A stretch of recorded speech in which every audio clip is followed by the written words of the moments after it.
Muy buena gente, bienvenidos a un nuevo vídeo de Edo. Y hoy estamos con GENSHIN Impact. No tengo nada más que decir, pues continuemos. Ok. Vamos a ver el mapa. Ay mierda, me he confundido.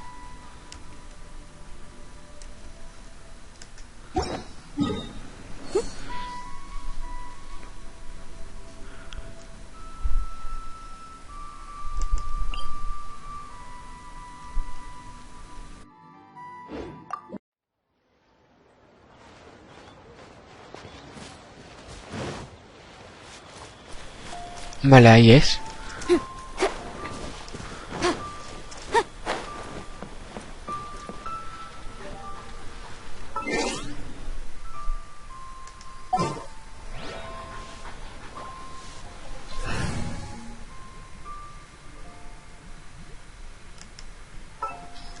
Vamos a poner a Mona, que corre bastante. It is as the stars foretold. A ver si consigo a Ayaka. Ayaka sí puede ser un muy buen personaje. Y encima hace el mismo movimiento.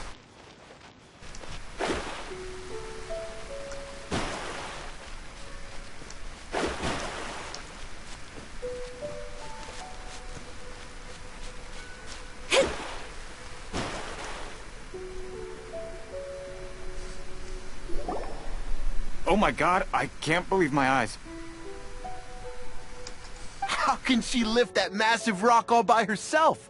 She's gotta be one of those adepti, surely. Oh, mighty Adeptus, please give me your blessing, so that in the coming year I may reap a more bountiful salary. This is top tier in size and quality, and the condition it's in is quite simply immaculate. Congratulations, this item is approved for submission. I'm going to award you full marks for the Sunset Vermilionite item. May I take your name? My name isn't important. I'm not even here to compete. I was just delivering this for some other people. They should be here any minute now. Shenhe! And Ningguang's little helper! Ah, so you're the ones behind this. No wonder. The rarest talent turns in the rarest plastrite specimen. But I have to correct you on one point. It's not helper, it's secretary. Okay then, Miss Secretary, what do you think of the rock we found?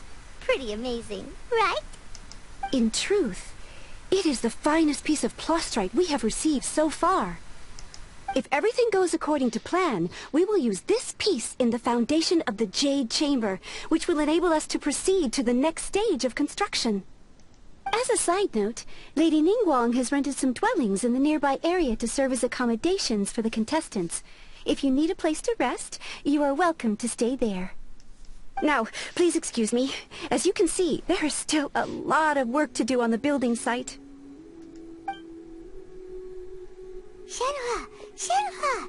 Just now on the way over, pretty much everyone was singing your praises! Oh, really? What kind of reaction is that? So strange. Aren't you happy about it? Whenever Paimon gets praised, Paimon can't help but hold her head up high and break into a big smug smile. I've had similar compliments before. They call me an Adeptus, treat me with great deference and respect, as if I'm set apart from the common folk. Yeah, 'cause that's how adepti are. At least the ones we've met are pretty unique and reclusive, too. Way different than normal people.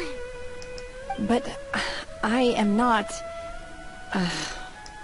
Shenhe? ¿Estás bien? I'm fine. I've been exerting myself quite a lot ever since we set foot in that abode. I'm just a little fatigued. Well, Byron said that there are some makeshift hotels we can use, right? Let's go check in and take a rest. No need. I simply need to find myself a secluded place in the wilderness to sit and meditate in silence. You can't do that. It's dangerous out in the wild on your own. When you're hungry, you go eat something tasty. And when you're tired, you go lie down in a nice, comfy bed. Alright? Seriously, don't punish yourself like this. Paimon tiene razón. Seguro que estás más cómoda en el alojamiento que a la intemperie. Okay. If you insist. Great! Now we're talking. Let's head to our hotel.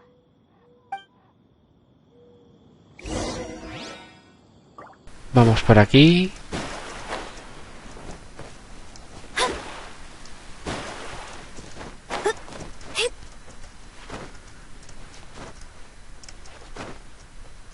Vaya.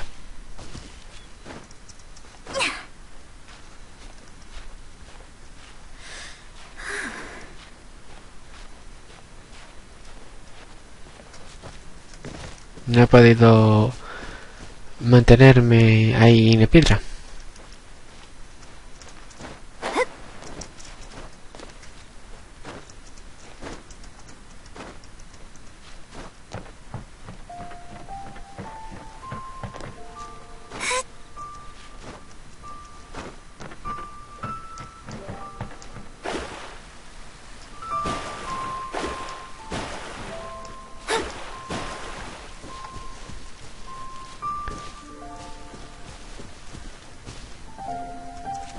Scry the sky. Debe ser esto de aquí.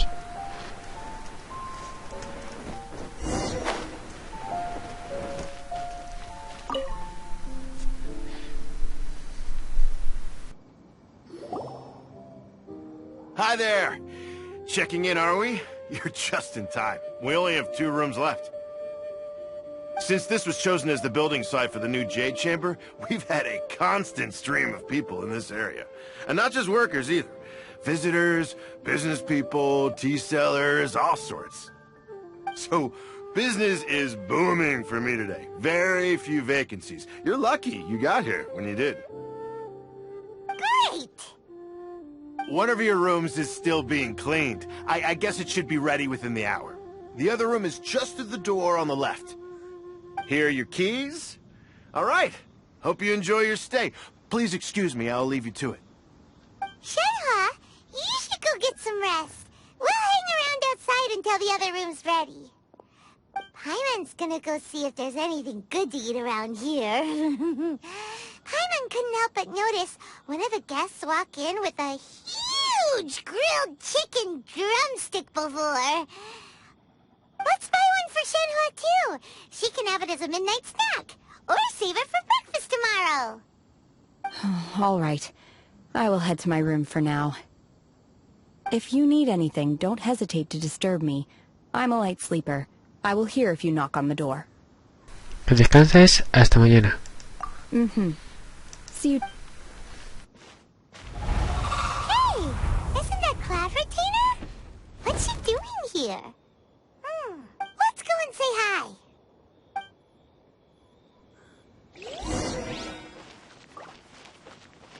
Pues a subir.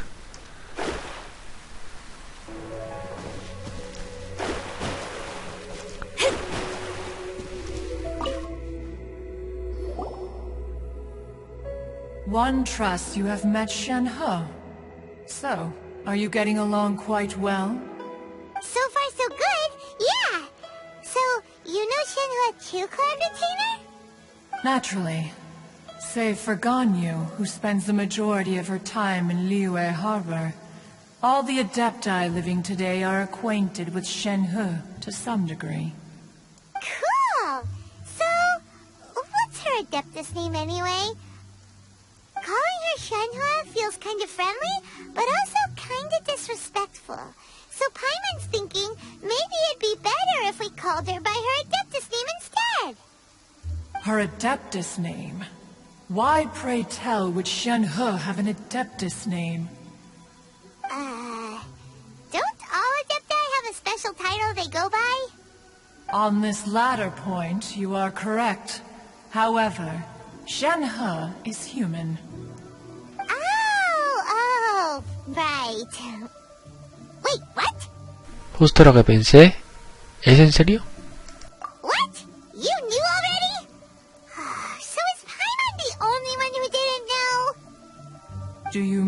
to say that she presents differently from ordinary human beings?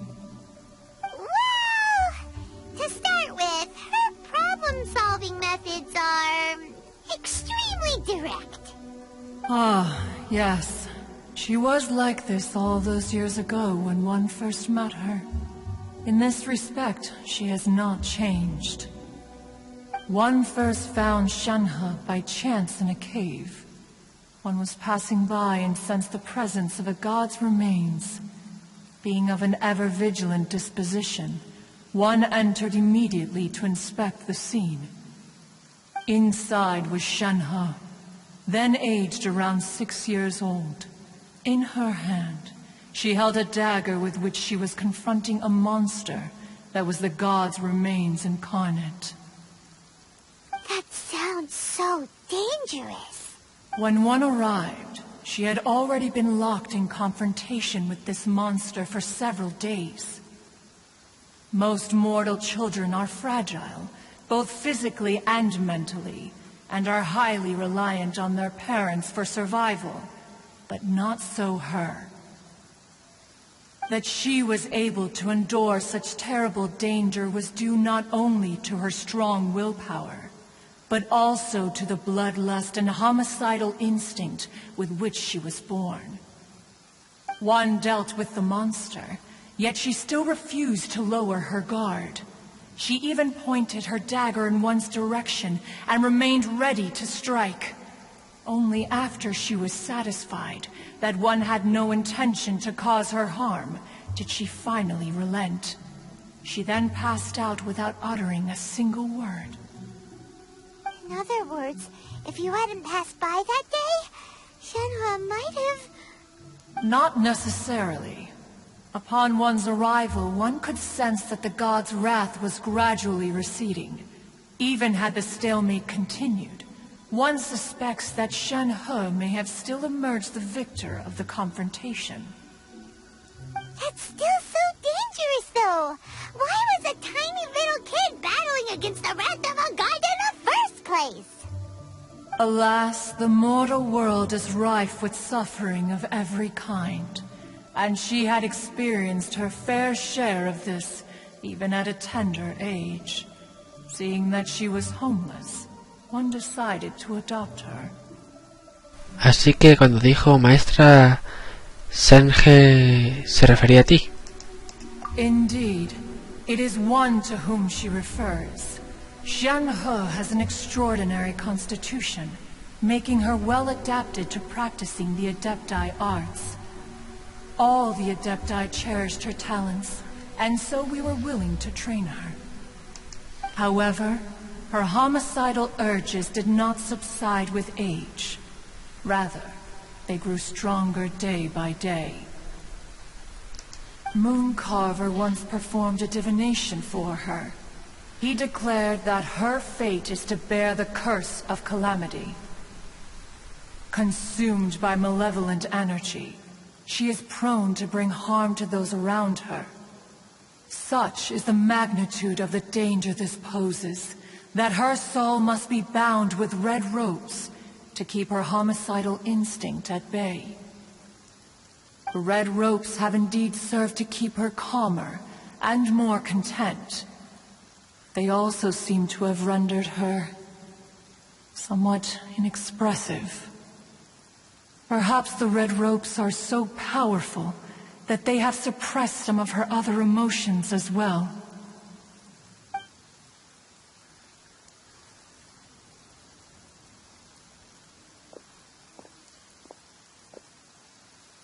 It is only by fate that people's paths may cross.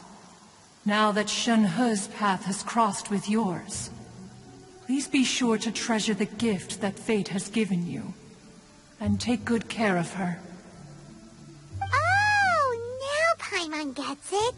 You came out here to check up on Shenhe because you were worried about her, didn't you? Huh. You dare draw such a facile conclusion on the nature of one's present excursion? Incorrect. The truth is that while Liyue Harbor may seem peaceful today, danger is always lurking in the shadows. Ningguang once made a bold assertion that this is to be the era of the contract between Liyue and the humans. Well, one is most curious to observe how she will respond to the coming storm. If she handles it admirably, one is willing to be a witness to her achievements. But if she does not, the Adepti shall not hesitate to seize control.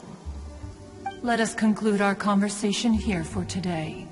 One has occupied enough of your time, and night is approaching. Be sure to get ample rest.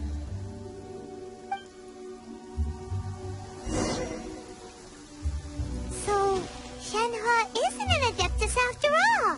She just grew up around the Adepti. Oh, no. Bueno, voy a mirar el correo primero.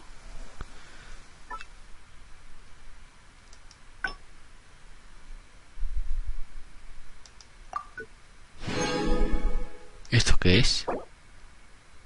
Interesante.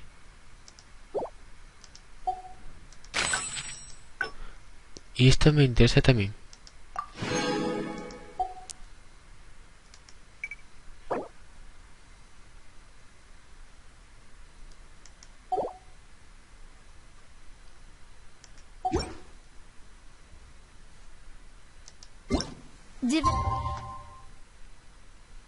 ¿Hasta qué hora dijo? Vale. 8 a 12.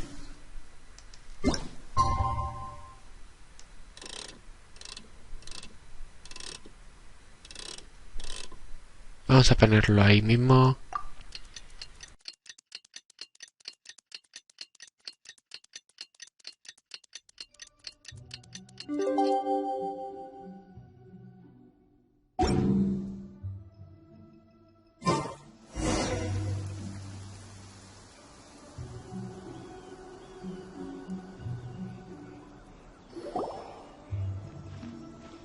Hey! So, Shenhe... Master has relayed my situation to you, I take it. Oh? How did you know? I'd intended to wait until you came back before going to sleep, but I didn't hear you come in. I was worried that something may have happened to you, so I went outside to check and caught sight of my master. On top of this, you have been acting very strangely around me this morning, causing me to suspect that my master must have told you everything about me. After all, Master is... very talkative. Sorry, Shenhe. Paimon had you down as an Adeptus this whole time, but it turns out Paimon was wrong. It's okay. I don't mind. The fault is mine for not explaining everything to you sooner, because in my experience, trying to explain is a futile pursuit. Still, though you mistook me for an Adeptus, you never treated me as distant and unapproachable. Instead, for this, I am very grateful indeed. To be fair, we've met our fair share of real Adepti, too. Anyway, now it's settled. From now on, you're our friend. Whether you're an Adeptus or a human isn't the important thing. First and foremost, we're just plain old friends. Got it. Although I don't know quite what it entails in terms of what I have to do, I must say I like the title, Friend, very much indeed. Great! Well, now that we're all rested up, we should start searching for the other 2 items on the list. But before we do that, let's go to the building site and ask Ningguang's little helper how the progress is going. After all, Sunset Vermilionite is so rare. Paimon doubts many competitors will really be able to find any. If it turns out some of them have given up already, we'll be able to take things a little more slowly.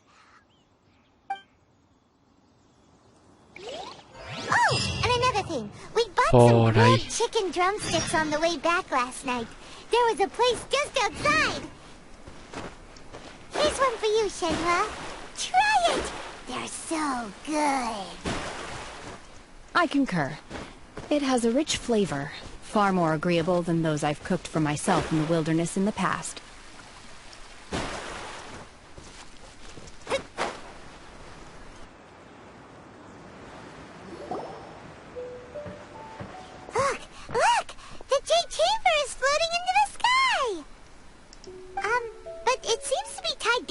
something. That's because it's not finished. Hey, Violet! And hey, Beto! And Hombre, hey! Beto. Person Paimon doesn't know? Given the enormous scale of the Jade Chamber, we split the construction work into 2 phases to make sure the structure remains balanced. Before we find some suitable plastrite, we build the Jade Chamber's keel at ground level. Once the plastrite is ready, we place it into the keel and let the partially constructed Jade Chamber rise up to the height of the surrounding mountain peaks. The remainder of the construction work is then carried out at that altitude. Once everything is ready, we release the iron tethers and allow the Jade Chamber to rise to its target altitude. Miss Bywin, we've brought some new materials to submit. One moment, I'll be right there. The construction work has only been able to progress this rapidly thanks to the plastrite provided by you. Lady Ningguang is most grateful and looks forward to seeing more of your work. Wow, can't believe you sourced the plastrite so quickly. It's the key piece of the puzzle. Looks like you beat us to the punch. Beto? You're joining the Jade Chamber contest too? Sure am. I happened to get my hands on a chunk of sunset vermilionite on a voyage a while back, so I figured I'd bring it over. Huh. So even though it's rare, we're not the only ones who managed to get a hold of it. Oh, I've got some introductions to do. This is the renowned Miss Yun, or Yunjin, probably the most famous figure in the Liyue opera scene. Greetings. These two are Paimon and the Traveler, both good buddies of mine. And this is... sorry, not sure we've met. Shenhe. I am their... friend. Good to meet you. A friend of a friend is my friend too. Or, as I like to say, a mate of a crewmate is part of the crew. Miss Yun is also here for the contest. Turns out she needed to borrow a boat, so we came together. It's an honor to finally meet you both. I've heard much about you. Miss Shenhe, though we are only meeting for the first time, I have a feeling that we will get along very well indeed. To be honest with you all, I am in great need of this opportunity to ask Lady Ningguang a question. That's why I joined the contest. Thanks to my father's connections, I was able to acquire a specimen of the plastrite required. Fortunately, it was approved for submission, despite being a little on the diminutive side. Wow! So it looks like the 3 of us are competitors now! Excuse me for prying, Miss Shenhe, but are you competing as well? No, I don't have any questions for Ningguang. I just wanted to help him win. In that case, I have a proposal to make. Lady Ningguang said that the first 3 contestants to procure all 3 materials will be awarded the chance to ask a question. Well, there are 3 teams here. We can split the prize between us. Instead of competing against each other, we could work together to secure the top 3 places between us. What do you think? Sounds great, but how does that change things exactly? I think I see where you're going with this, Miss Yun. The plastrite was the most difficult item to source by a long shot. Luckily, all 3 of us managed to get our hands on it. The 2 remaining items aren't quite so rare, so as long as one of us finds a way to source it, the other 2 can hop on the bandwagon. How'd I do? Is that what you had in mind? Precisely. Huh. Interesting approach. Okay then. Alright, I'll go first. I have some leads on these wonder cores. From what I've heard, the core itself is really not that difficult to make. The hard part is getting hold of the ore used as raw materials. I'm gonna head back to the ship and ask Suling if he's heard of them. You guys... We will head into town and seek advice from Master Zhang of Hanfeng's Ironmongers. Thoughts? Vamos juntos. Podemos confiar en las habilidades de forja del maestro Zhang. Wonderful. We'll split into teams then, and whoever makes progress first brings all of us a step closer to victory. I'm gonna take off. See you later. Okay, let's go! By the way, what question are you gonna ask Ningguang, Yunjin? I'm looking for a venue to host the performance of our new opera. Lady Ningguang has excellent judgment, so I would like to hear her opinion.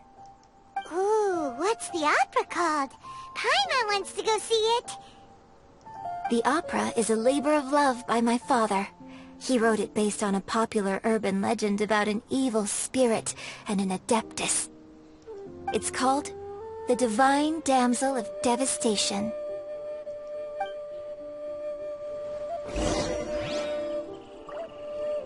Por ahí.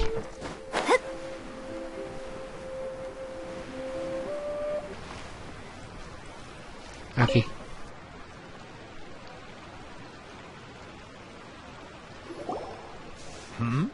Ah, hello. Are you here for something off the shelf, or do you need something forged? Excuse me, Master Zhang. We were wondering if you'd heard of something called a Wonder Core. Of course I have. Sorry, who's asking? My name is Yunjin. Perhaps you don't know me, but I believe that you forged some weaponry for my father in the past, for stage use. Yunjin? Stage use? Oh, so you must be Miss Yun. Sorry, my brain's finally caught up. It's not used to doing much beyond bashing a hammer all day. Everyone's heard of you, Miss Yun. Even folks who don't make it to the opera all that often. Like myself. So, you're here to ask about Wonder Cores, huh? As it happens, I do know how to make them. Matter of fact, I made some for Lady Ningguang back when she was building the original Jade Chamber. The types of ore needed to make Wonder Cores are a little hard to come by. Lady Ningguang supplied them herself last time. I don't suppose you've brought any yourselves? No, we were gonna ask you what kinds of ore we need. Sure. Well, you'll need two kinds. Star Splinter Iron and Subrosium. If I remember correctly, Lady Ningguang sourced her Star Splinter Iron from the Mount Tianheng area. They say it resonates with visions.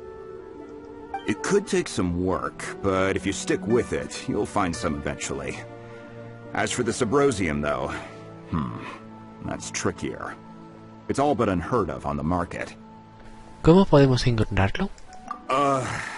I'm really not sure. Sorry. What I've heard is that the people around Mount Tianheng have some sort of magic trick that can pinpoint the location of the stuff. Of course, it's probably just hearsay. If you want my advice, start by looking for Star Splinter Iron around Mount Tianheng. And if you run into any locals, ask them a few questions about Subrosium. Mount Tianheng. Interestingly enough, the story of the Divine Damsel of Devastation also takes place on that mountain. I hear the view there is quite spectacular. A favorite destination of the Adepti, in fact. Perhaps it can give me some inspiration. Let's not delay. We should head straight there. Ok, vale. Vamos. Ah, pues son 500, tío. Mierda, y no tengo este. El más cercano. Este es. Ahí está el teletransportar, así que vamos a cogerlo. Bueno, cogerlo, activarlo.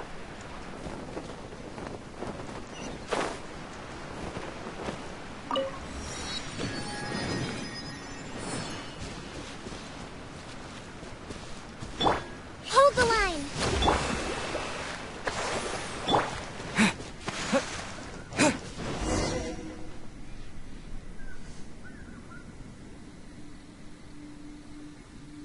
I came to Mount Tianheng once with my father as a child.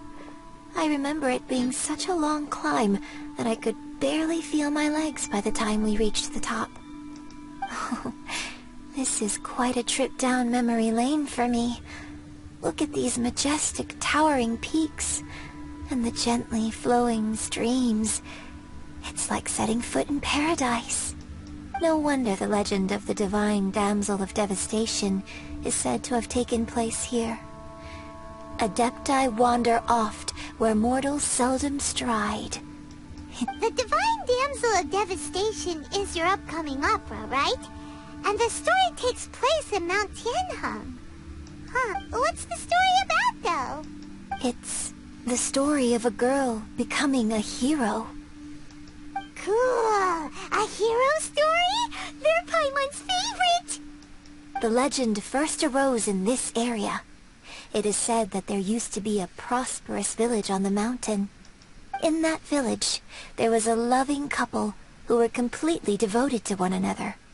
One day, a terrifying monster appeared. The wife was out collecting herbs and was captured by the monster.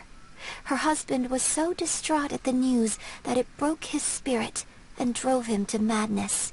The vile and vicious monster told the villagers, "If you want to live, you must sacrifice a child to me." What a nasty piece of work! Paimon sure hopes this monster gets put in its place!